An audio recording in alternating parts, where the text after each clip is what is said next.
Corey, James Harden has at least shown up now. He's in Houston. He's gotten a COVID test. He's starting to go through the protocols, but he's still pushing for a trade out of town. He still wants to go to Brooklyn. Look, he expanded that now. He's willing to go to Philadelphia. He'll listen to any contender, even if the market's a little dry for him, which is what I keep hearing. I mean, what do you think of all this? What's been your impression? I just don't understand.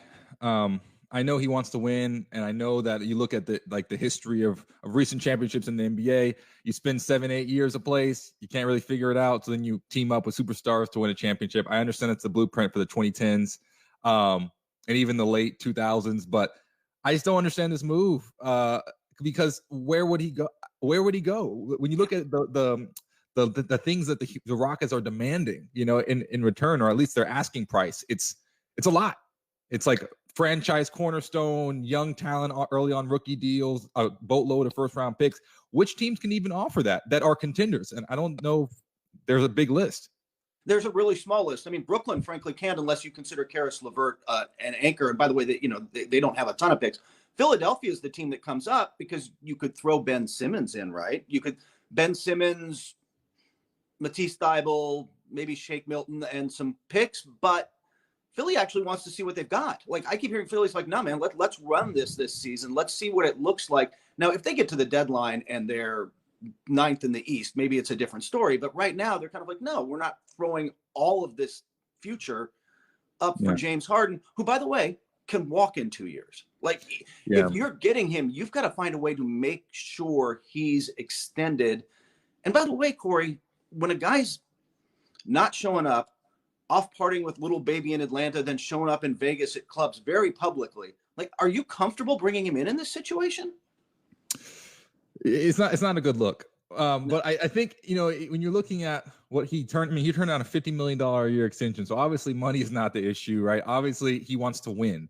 And you're right. The question becomes now in the current NBA is if you're looking at these superstars who have all the leverage in their court and they're going to get paid regardless, and they don't really have to stay at a team, they could go to a place for a year or two and then someone else will pick up the contract. I mean, there's almost no repercussion for the top 6-7 guys in the NBA. They're almost playing a different game. Yeah, it really kind of does bring the question, what are you willing to give up for a guy like James Harden with no guarantee from his end? And I don't understand that kind of prospect. The only teams that come to mind that could get in, you think about like the Celtics, but I don't think their organization would do that. I just don't think that's they're a very smart organization. I don't think they'd give up like a Kemba Walker or like a Jaylen Brown, like that.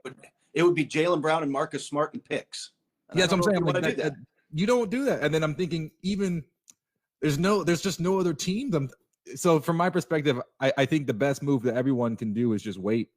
Wait and kind of like you're saying with the 76ers, figure it out. Like, do we have something special here, or is it time to move on from the process? Maybe you throw in Tobias Harris. There are other options that down the road, but even the Rockets understand, if a good deal comes up, just like with Russell Westbrook, we'll take it.